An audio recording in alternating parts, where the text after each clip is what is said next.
छोटी छोटी नौकरियां करते उसका मन ऊब गया था। उन्हें नौकरियां भी नहीं कहा जा सकता। 2 बच्चों को पढ़ा देना, दूध डिपो पर सुबह या शाम दूध बांटना या किसी टुच्चे से दफ्तर में किसी की एवजी पर 15 दिन काम कर देना, ये नौकरियां तो नहीं थी। यह सोचा भी नहीं था कि जिंदगी इतनी मुश्किल हो जाएगी। घर में रहते हुए वक्त यही लगता कि सबकी निगाहों में एक सवाल है कि आखिर वह करना क्या चाहती है। इतने भाई बहनों का परिवार और सबसे बड़ी वह, ऊपर कोई भाई ही होता तो शायद चुभन इतनी ना होती। पिताजी दोपहर का खाना लेकर सुबह ही निकल जाते हैं तो शाम गए लौटते हैं जब बाजार बंद हो जाता है। हर वक्त घर में ज़रूरतें सी बनी ही रहती हैं। कोई तो ऐसा नहीं जो कह सके कि नहीं, उसे किसी चीज़ की ज़रूरत नहीं है। और जब मिनट 2 मिनट के लिए उसका ध्यान इस बात पर जाता है तो बड़ी परेशानी होती है। पढ़ाई बीए तो कर लिया है पर कैसे यह वही जानती है। पिताजी हर साल किसी ऐसी संस्था के पास भागते रहते हैं जो उसकी पढ़ाई के लिए कुछ आर्थिक मदद दे सके। यह बात उसे बहुत चुभती रही है, लेकिन कह क्या सकती थी। घर की इतनी बिसात नहीं थी कि उसे इतना पढ़ा सके। आखिर और भी तो पढ़ने लिखने वाले थे। सभी भाई और बहनें स्कूल में जाते थे और पिताजी हर जुलाई में उनकी फीसें माफ़ करवाने के लिए भाग दौड़ करते थे और अब भी करते हैं। इतना जोड़ जोड़ करना पड़ता है उन्हें, फिर भी वह सब नहीं हो पाता जो वह चाहते हैं। और इस सब के बीच उसकी अपनी स्थिति बहुत अजीब हो उठती है, खास तौर से इसलिए कि वह कुछ भी नहीं कर पाती। कहीं ऐसी सर्विस भी नहीं मिलती जो जरा पैर ही जमा दे। कम से कम तब वह इस घरेलू दुखद स्थिति से तो उबर सकती है। और माँ बाप है कि कुछ कह भी नहीं सकते, अपनी सी कोशिश तो करती है। और जिन दिनों कोई काम उसके हाथ में नहीं होता है तब न जाने क्यों यह घर पराया सा लगने लगता है। इसलिए नहीं कि घर में कोई कुछ कहता है, बल्कि इसलिए कि इस संबंध में कोई कुछ नहीं कहता। और तभी उसे माँ की एक बात ज़्यादा बुरी लगती है जिसका कोई संबंध उसकी नौकरी से नहीं होता। शादी की चर्चा चलते ही एकाएक उसे अपनी बेकारी का बहुत गहरा एहसास होने लगता है और यही बात उसे बुरी भी लगती है। ना मालूम ऐसा क्यों होता है कि जिन दिनों में बेकार होती है तभी शादी की बात घर में उठती है। तब वह गहराई से माँ या पिताजी की आंखों में कुछ खोजने की कोशिश करती है और एक क्षण के लिए तब उसे बड़े तीखे अपमान का बोध होता है। लेकिन उसके व्यवहार में कुछ भी ऐसा नहीं होता कि वह अपनी धारणा को पक्का बना सके। और कुछ देर बाद ही सब कुछ सहसा हो जाता है। शादी का उसने विरोध भी किया है। जिन दिनों वह सर्विस करती होती है उस विरोध में एक वजन आ जाता है, जैसे नौकरी अपने आप शादी की जरूरत को पीछे ठेल देती है। लेकिन बेकारी के दिनों में वह खुद बहुत गलत गलत सा महसूस करने लगती है। और माँ या पिताजी जब धीरे से किसी लड़के की चर्चा करते हैं तो उसका विरोध अपने आप कमजोर पड़ता दिखता है। मना वह तब भी करती है पर मात्र जिद होती है, कोई वजनदार तर्क नहीं।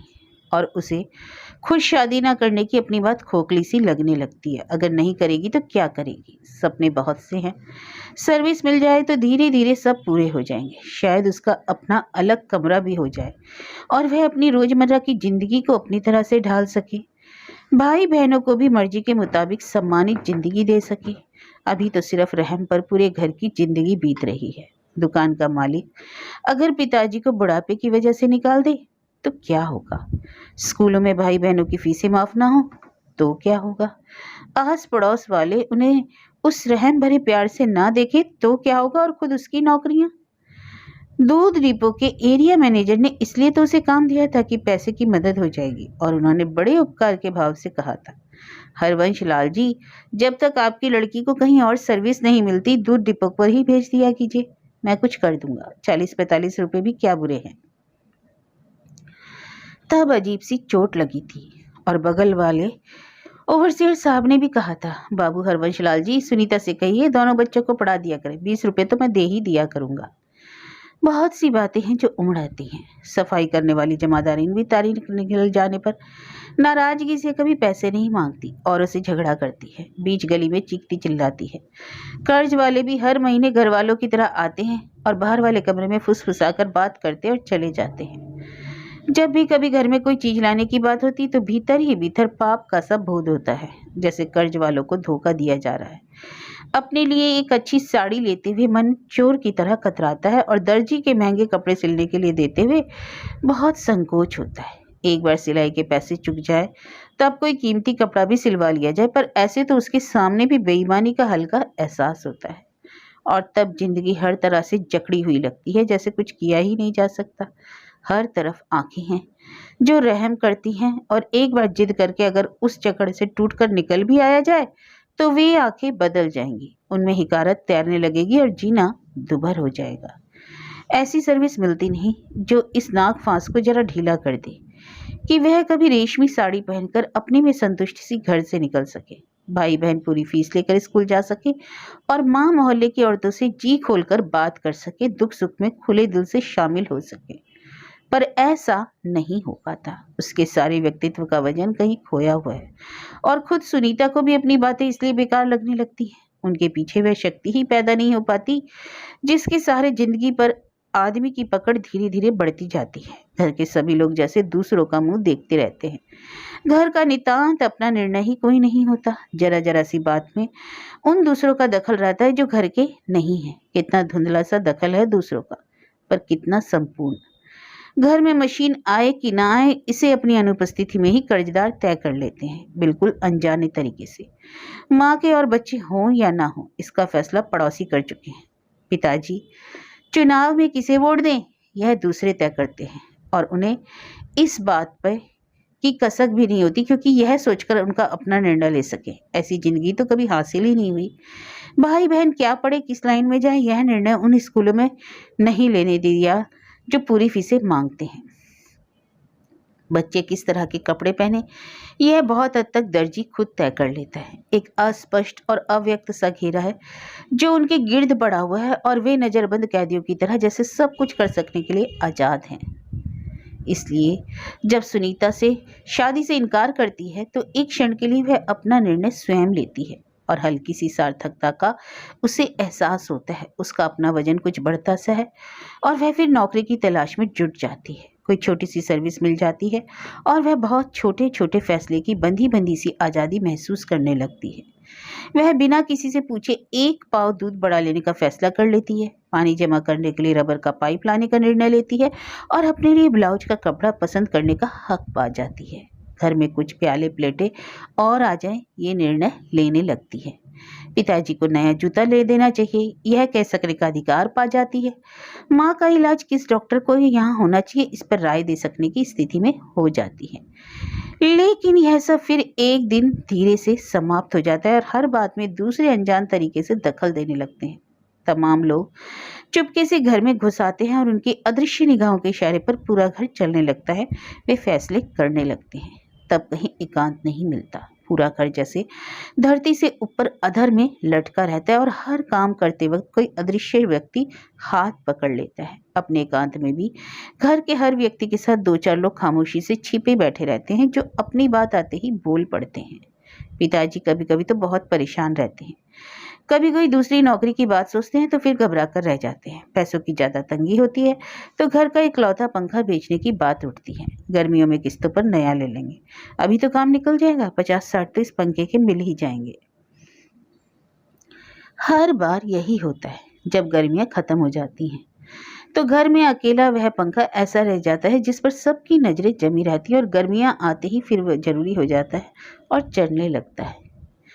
और यूं ही वक्त कटता जाता है। जिन दिनों सुनीता कुछ कमा कर लाती होती है उन दिनों शादी का नया ही रूप उसके दिमाग में उभरता है। शायद ऐसा होगा जो कहीं उसे मिल जाएगा और धीरे धीरे उसके चारों ओर समा जाएगा। इस शोरगुल से भरे एकांत में से उसे अलग कर लेगा और तब वह माँ को बताएगी और उस पुरुष के आगमन से वह असुरक्षा का दौर समाप्त हो जाएगा। वह घर के लिए फैसले ले सकेगा और तब शायद घर में कुछ स्थिरता आ पाएगी। धीरे धीरे पैर जमीन पकड़ने लगेंगे। लेकिन ऐसा हुआ कभी नहीं। वह कोई एक कहीं सामने नहीं पड़ा, पर सुनीता को भरोसा है वह है और वह खुद कभी ना कभी उस एक को खोज लाएगी। इसलिए उसे तब और बुरा लगता है जब कोई दूसरा आकर घर में माँ को बताता है सुनीता को क्यों रखा है, पुरुषोत्तम बाबू के लड़के से बात चलाऊं। तभी उसे लगता है कि घर और भी बेचारा हो गया और निर्णय भी उसके या घर के हाथ में नहीं रह गया। होते होते यह फैसला भी कोई दूसरा ही करेगा और उसे सबको स्वीकार करना पड़ेगा। इसलिए वह शादी से इनकार करती है। खुद अपना फैसला तो नहीं ले पाती, पर दूसरे के निर्णय का विरोध तो करती है और घर की असुरक्षा बढ़ती जाती है। हर दिन, सप्ताह, माह और वर्ष के साथ घर जैसे और भी बेचारा होता जाता है। बराबर दबाव बढ़ता जा रहा है और उस बढ़ते दबाव से संत्रस्त माँ और पिताजी घबरा घबरा कर अपनी बात कहते रहते हैं। अब तो सुनीता की शादी हो ही जानी चाहिए। यह निर्णय भी उनका अपना नहीं, इसे भी दूसरों ने उनके ऊपर थोपा है। इसलिए माँ पिताजी खुलकर सुनीता से कहते हुए कतराते हैं।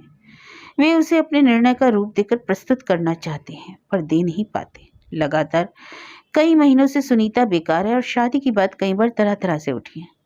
बड़े बाबू की माँ कह रही थी कि उनकी नज़र में एक लड़का है। चंदू का खत आया था, उसने किसी लड़के के बारे में लिखा है, यह भी लिखा है कि फौरन तय कर सकता है।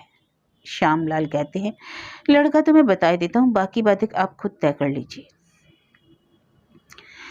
और कुछ मामूली से खर्चे की जरूरत पूरी करने के लिए पंखे की अलग कर देने की बात फिर उठती है। सुनीता को रह रहकर लगता है कि इस फैसले को भी रोक नहीं सकती, उसके हाथ में कुछ भी नहीं। और इस लंबे अरसे में जब से वह लगातार बेकार है, उसने और भी ज्यादा त्रस्त महसूस किया है, अपने को निहायत बेकार अनुभव किया है। घर में किसी का रुख नहीं बदला, फिर भी कमरों में चलते फिरते, खाट पर लेटते या बैठते हुए उसे सब कुछ व्यर्थ सा लगता है।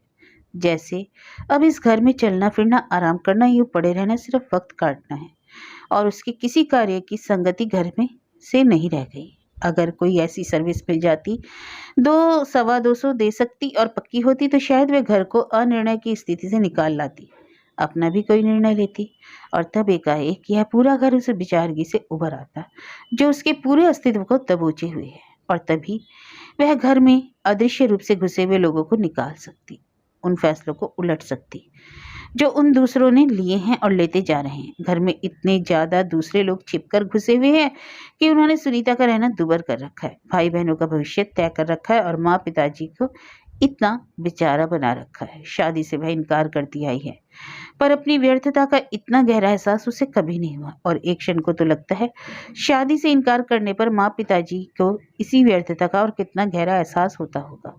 और यह लंबी बेकारी, सुबह शाम उसे डर बना रहता है कि कब बात उठाएगी। आखिर एक दिन जब पिताजी लौट आए थे और दोनों हाथ सिर के नीचे रखे सोने आसमान को खाली खाली से देख रहे थे, तो चुपचाप माँ उनकी खाट की पार्टी से लगकर बैठ गई।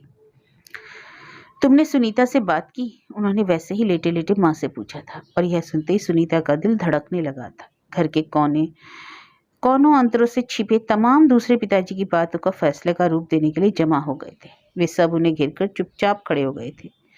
वे अदृश्य लोग अंतिम फैसला दे चुके थे और पिताजी निहायत बेचारगी में उसे अपने फैसले का रूप रखते हुए जैसे मजबूर थे। अभी तो नहीं की, माँ ने धीरे से कहा। वह है कहाँ? पिताजी ने मालूम किया। बुला लूं? माँ ने पूछा।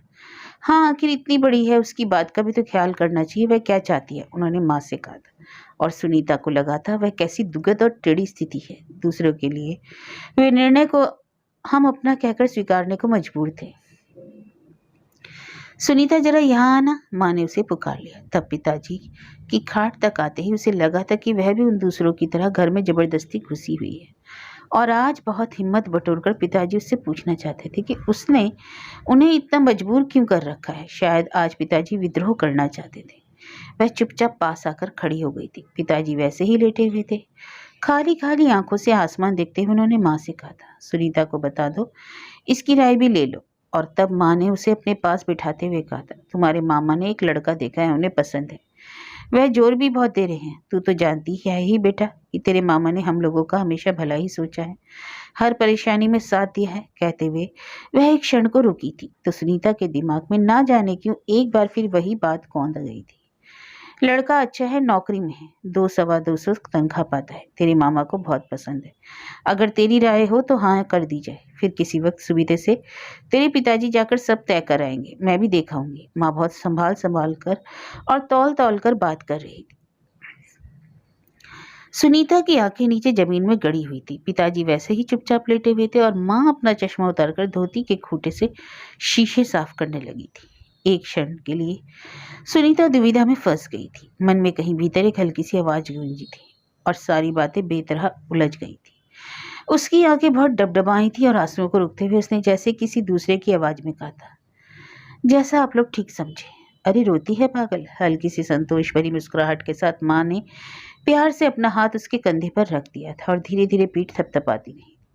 पिताजी ने वैसे ही लेटे लेटे गहरी सांस ली थी और एक हाथ से अपनी आंखों को ढक लिया था।